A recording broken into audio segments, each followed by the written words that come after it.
In this video talk, we take you through a hypothetical equity splits portfolio to show you how it can be designed to exceed the net returns required to be earned on fiduciary funds. We show you here a standard spreadsheet type matrix with values in rows being spread over columns representing annual periods. The values are in millions of dollars, which means that when you look at one of these numbers like 15,120, that's to be read as $15.12 billion. All the other values are of the same order of magnitude. The years in this matrix run out to year 20, and then we've got this little indicator here that it actually keeps going. We shut it off at 20 because we run out of space for presentation purposes, but the underlying portfolio would continue to generate cash flows as long as the enterprises invested in are generating cash flows. The first line in the matrix is the amount of entrusted funds being prudently invested. This starts out at $15.12 billion. And for purposes of this illustration, we keep that number constant over time. We've made no adjustments for inflation or other increases to the funds in the portfolio. Then we look at the earnings that are required to meet the fiduciary obligations based on this $15.12 billion level of entrusted funds. And we have three line items in our budget, one to make up for inflation, another to pay out fiduciary benefits, and a third for costs of administration. The first line item to make up for inflation is set at 1% of entrusted funds.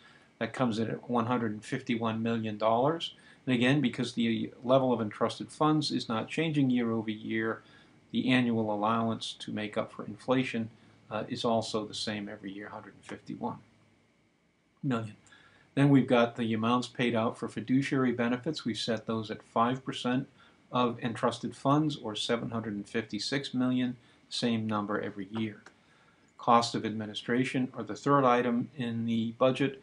This is set at 2% of entrusted funds, $302 million. Again, we've not adjusted for inflation, so these numbers are flat year over year. That gives us the same $1.2 billion cash need overall in each year. Next, we look at the expected earnings coming in from the investments that make up this portfolio. And here you can see in the first year it starts out at $3.117 billion.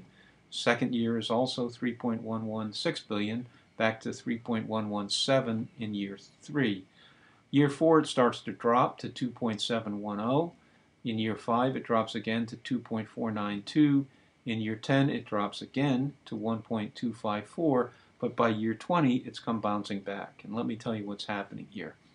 Each of the underlying investments that make up this portfolio has a different priority payback scenario, but they all do have that same kind of priority payback structure where a larger percentage of the cash flows available at the enterprise level are getting allocated to the portfolio until the portfolio realizes a recovery of its original investment and achieves certain pre-agreed minimum threshold returns on those investments. And so what's happening here is the splits are high in the first 3 years, and they start to fall down as performance milestones are being passed.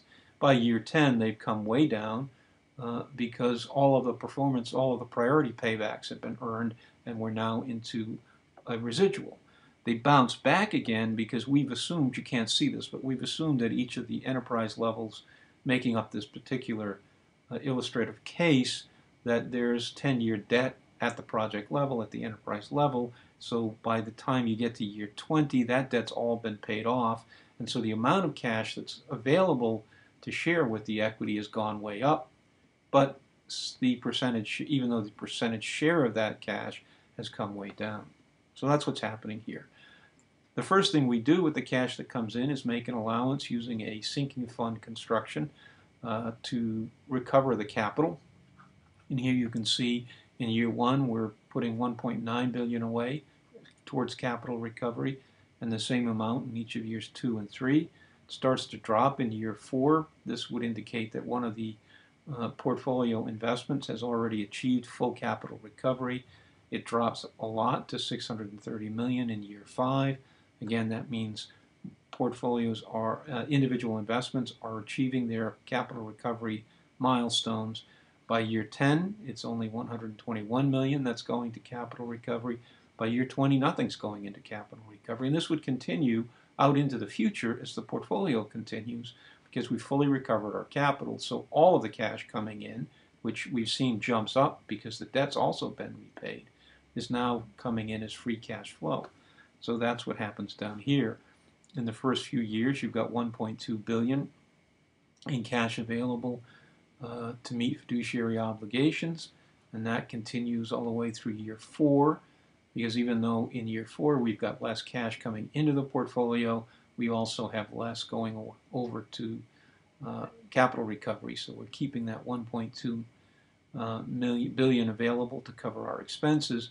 Then by year 5, even though we're continuing to see a drop-off in the amount of cash coming in, we're seeing a faster drop-off in the amount of cash required to be reserved for capital recovery, so cash coming up to 1.86. You get to year 10, and the total available cash drops again to 1.133. This is because even though we've got a lot less capital recovery going on, we also have a lot less cash coming in, because we're having a bit of a margin squeeze here, where we have earned off our priority position, so we're in a residual cash flow sharing scenario at the enterprise level, but the enterprise has still got debt service to cover ahead of equity payouts, and so there's that squeeze, but that gets reversed as soon as the debt gets paid off, and the cash flows actually become very robust after that. So this gives us a net surplus, which is engineered in the first few years to be 0. We have neither a surplus nor a shortfall, because we've allocated cash always to make sure that we pay our current expenses first. By year 5, we're getting surpluses of 652 million. In year 10, we've got a little blip from that cash squeeze of 77 million in shortfall, and then it comes roaring back with 1.5 billion of surplus cash available by the time you get to year 20. The detail on this $77 million in shortfall is, again, we haven't done any adjusting here for inflation. We also haven't done any allowing here for additional income from the reinvestment of any of this substantial amount of cash that's been coming back. And so if you did allow for reinvestment, that shortfall would disappear pretty quickly. The last line here shows cumulative recovery of capital, starting at 1.9 billion at the end of the first year. That doubles at the end of the second year to 3.8, triples at the end of the third to 5.7, then it goes to 7.2. In year 5, it's 7.8. By year 10, we've recovered 8.4. By the time we get to year 20, we've recovered 15.120, which is exactly the same amount, 15.12 billion that we started out with. So we fully recovered our capital at this point.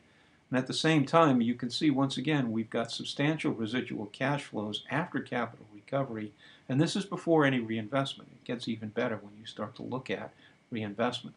And there's an important takeaway from that, because the pressure now is off reinvestment. This portfolio is generating cash flows, robust cash flows, to meet its current cash needs off of these original investments that got made once. And so you've got this freedom as the fiduciary who's running these entrusted funds to pick new investments in your own time and at your own pace. You've got the power to select investments based upon the things you want to be invested in. You don't have to be chasing yield, and you've got the flexibility to pick some investments that maybe have good returns and other investments that maybe have good societal impacts. You can build a portfolio of blended values where some of your investments might have lower financial returns, but they have higher societal impacts, and other investments could have higher financial returns but lower societal impacts. This is all built on this fundamental cash flow stream coming out of your original portfolio of investments. So that's how we see this as a powerful tool for good stewardship investment for sustainable prosperity in a regenerative economy.